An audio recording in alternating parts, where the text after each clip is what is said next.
Los protagonistas de la noticia en Notimundo. A esta hora hacemos contacto con Juan Carlos Calderón, director de la revista Plan B, para hablar sobre el caso de Alex Saab, un caso que tiene ya larga data, al menos en lo que al periodismo y en Ecuador se refiere. Juan Carlos, muy buenas noches. Desde los estudios de FM Mundo te saludamos. Buenas noches, Fausto. Un cordial saludo. Gracias, Juan Carlos. El tema ya se publicó, si no me equivoco, alrededor del 2012-2011, con básicamente ciertas líneas similares a las que se está hablando hoy día. Estamos hablando de Alex Saab, de Piedad Córdoba, de los vuelos a Ecuador, por ejemplo. En realidad, sí, lo publicamos en la revista Vanguardia, de la que yo dirigía en ese momento, y con investigación de Pablo Jaramillo, fue que efectivamente había ahí todo un sistema de exportaciones ficticias a Venezuela, antes del sistema Sucre. Esto es importante señalarlo porque ya se había montado de alguna manera el sistema de exportaciones ficticias o sobrefacturadas, es decir, no era una sola empresa, porque acá se quiere reducir el tema a que hubo una empresa que es el Fondo Global de Construcción, que es, digamos, son los culpables, y que el sistema Sucre no tiene nada que ver con eso, que se malusó o lo que sea. No, lo que hubo fue bastantes empresas, decenas de empresas, tanto de papel como no de papel, que empezaron a exportar de modo ficticio a Venezuela. ¿Qué significaba ficticio? Es decir, que, por ejemplo, se exportaban 100 toneladas de pimienta negra y lo que tenías ahí eran nada más que 4 toneladas. Eso es una sobrefacturación, pero también se habían mandado supuestamente a Venezuela, se estaban enviando prótesis dentales, $7 millones en prótesis dentales. El Ecuador no produce prótesis dentales. Entonces, pero eso asomaba en todos los registros. Nosotros en ese momento hicimos 4 entregas, en realidad, 4 entregas de lo que fue el inicio de este sistema, ¿no es cierto? Y luego aparece el Sucre. Por eso yo tengo la teoría. Es decir, que la dinámica ya estaba instalada. Ya estaba armada, ya se había armado. Esto lo investigó incluso un diputado en el Congreso, Jorge Escala, del MPD. Él era diputado cuando el Congreso se llamaba Congreso, y él investigó esto, era parte de la fiscalización, se le entregó toda la información. Cuando nosotros empezamos a publicar aquello, se nos cerró las puertas en el Banco Central, y ya era gobierno Rafael Correa, evidentemente, pero además esto ya conocían las autoridades, o sea, ya la propia Secretaría Nacional de Aduanas, el Servicio de Vigilancia Aduanera, el propio SRI, todos ellos ya habían lanzado advertencias de lo que estaba pasando, hicieron caso omiso.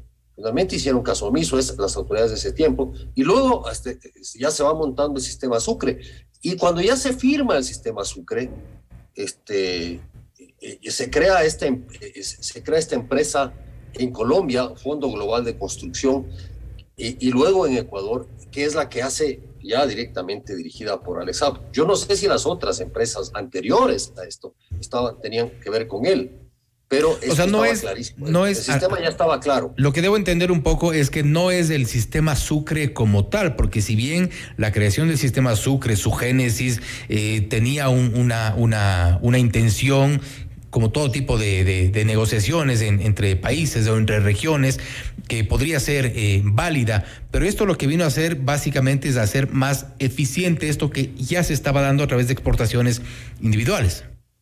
Bueno, la verdad es que yo no sé si el sistema Sucre fue hecho a propósito para darle un sentido ideológico o político al sistema de corrupción aduanera, o simplemente o al revés, lo utilizaron, o al revés, lo mal utilizaron, como se ha dicho. O al revés, lo mal usaron. O sea, cualquiera de las hipótesis es válida, porque es muy coincidente, ¿no es cierto?, que apareciera. Montan primero el sistema de corrupción es montado primero. Entonces no es que aparece como una empresa ahí del malo de Alex Saab, Fondo Global de Construcciones, cae de Marte y se incrusta en en el tan idílico sistema Sucre. No, eso ya estaba montado. Eso ya había sido montado. Entonces mi pregunta es, ¿esto no fue ya hecho a propósito? O sea, el sistema Sucre no fue hecho ya para blindar, digamos, todo un sistema de corrupción. Sistemas similares existen en la Unión Europea, sistemas similares se ayudan a las economías en otras partes del mundo. Pero fíjate, Fausto, lo extraño, el sistema Sucre se forma con 6 países y solo funciona con Ecuador y Venezuela. Solo funcionó con Ecuador y Venezuela porque no... Pero ahí hay una explicación también, Ecuador tenía dólares, Venezuela no. Sí, pero entonces, ¿por qué no hicieron porque estaba Cuba, estaba Nicaragua, estaba Honduras, estaba Bolivia, estaba Ecuador y estaba Venezuela? Sí. ¿Por qué no se hicieron negociaciones? ¿Dónde has oído discusiones entre Bolivia y Cuba, por ejemplo? O entre Cuba, o entre Venezuela y Bolivia, o entre Venezuela y Cuba, o entre Honduras y Nicaragua. No hay ninguna, solo Ecuador y Venezuela. ¿Cuál es la participación de Piedad Córdoba en esto? La ex senadora colombiana también tiene un papel protagónico en esto porque aparece en varias escenas, en varios momentos, en varios años, incluso en varios vuelos. Uno de ellos, inclusive el que hasta ahora lo ha negado, el vuelo con Alex Saab, Piedad Córdoba y Camilo Castro, en el mismo avión detenido en Florida, y que de hecho entiendo que está retenido. Esto es parte de esa investigación que se entregó por estos días. ¿En qué escena aparece, en qué momento aparece Piedad Córdoba y cuál es su papel dentro de toda esta trama? Bueno, ahí yo me remito al libro de Gerardo Reyes, que obviamente ha sido denostado por Piedad Córdoba. Se llama Alex Saab, y es la historia o el perfil, un gran perfil periodístico muy bien investigado por parte de Gerardo Reyes sobre esta especie de Midas, ¿no es cierto?, colombiano, que se convierte en la práctica en el gran proveedor, incluso el salvador de unos tramos de la economía, del abastecimiento de la economía venezolana. Entonces, como que él va montando un sistema que ya venía de atrás, como digo, como insisto, ya se va montando un sistema en el cual interviene. Según el libro de Reyes,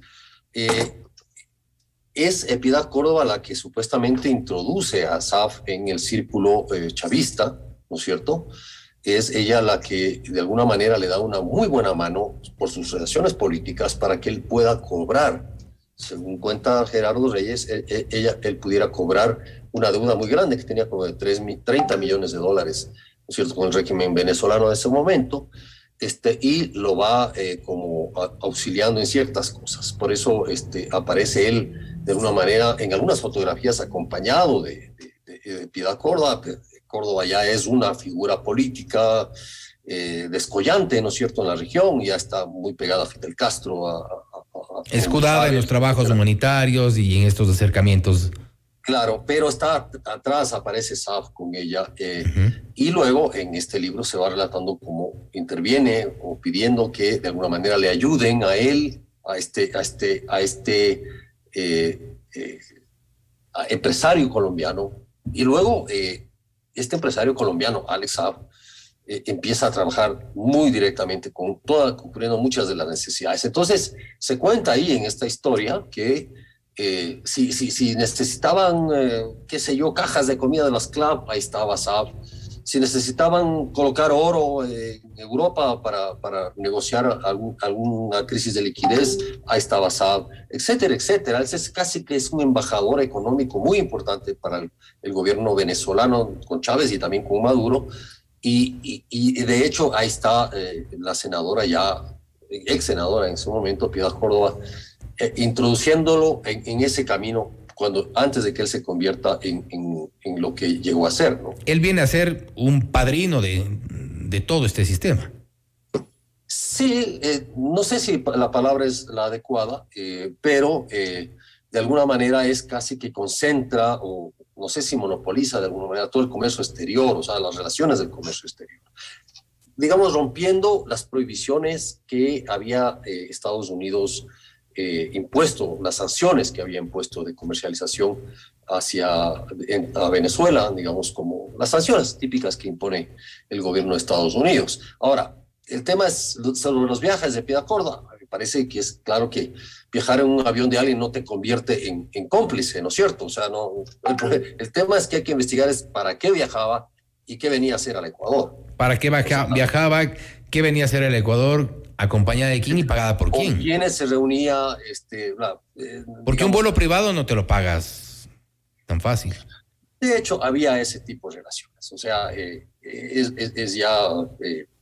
casi puede ser, si no fuera tan grave, sería tan anecdótico, los grandes lujos los grandes jeques de la izquierda latinoamericana, ese tipo de lujos que se van dando, ¿no? Ese tipo de vuelos y asociados con este tipo de empresarios. Entonces, son los grandes negocios bolivarianos lo que se está revelando acá. Uh-huh. Los grandes negocios bolivarianos, o del bolivarianismo, para no ofender a Simón Bolívar, ¿no? De este llamado socialismo del siglo XXI. Y entonces, lo que está por descubrirse ahí todavía. Por eso yo creo que hay tanto rasgarse las vestiduras, tanta forma de incluso torpe de agredir, ¿no es cierto?, a Fausto, a ti, con quien me solidarizo absolutamente. Gracias. Evidentemente la actitud con otros medios fue otra, sí, pero, digamos, es lo que pasa. Ella agredió, ha lanzado un montón de insultos, ha ofendido al Ecuador también, o sea, no solo y graves ofensas, sí. Asambleísta que ha sido electo por una parte del pueblo ecuatoriano, sino que además ella trató en forma despectiva a los ecuatorianos, y de alguna manera este tipo de reacciones que en Colombia, para devolver un término colombiano, se sale de los chiros, ¿no? Se salió de los chiros, o acá llamamos, se rasgó las vestiduras y entonces mostró ese enorme nerviosismo que existe. Yo lo explico porque ella está en una campaña electoral para volver a ser senadora. Ella había tenido una prohibición. ¿Crees tú que Piedad Córdoba está o se siente acorralada ahora que el tema se ha vuelto ya un tema transnacional, un tema regional? No creo que se sienta acorralada. O sea, me parece que ellos, este tipo de personajes, más bien se sienten de alguna manera muy tomados en cuenta. Es decir, para ellos tienen claramente las respuestas a todo esto. Es un ataque del imperialismo norteamericano, de la CIA, de Biden, de Duque, de Villavicencio y de Guillermo Lasso, más o menos, ¿no es cierto? Entonces, uh-huh. Ellos ya tienen las respuestas, o sea, todas las respuestas, tienen todas las argumentaciones. Entonces, para ellos, a menos que haya un señalamiento directo de la justicia colombiana o de la justicia estadounidense, porque la justicia ecuatoriana no sé qué pudiera investigar sobre Piedad Córdoba, por ejemplo, aunque sí sería chévere saber, ¿no es cierto?, qué hacía acá, con quién se reunía, para qué venía. O sea, ella admite que ha venido varias veces, aunque dice que nunca voló con Alex Saab, pero consta ahí en documentos certificados que vino en el mismo avión.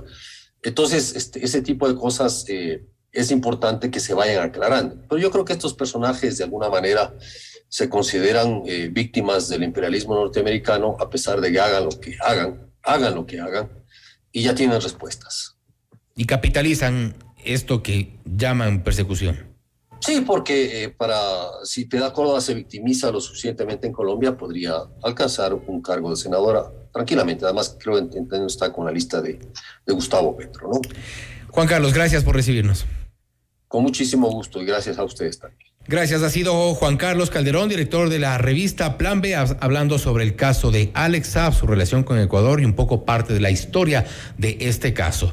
Siga con nosotros. Esto es Notimundo Estelar, siempre bien informados.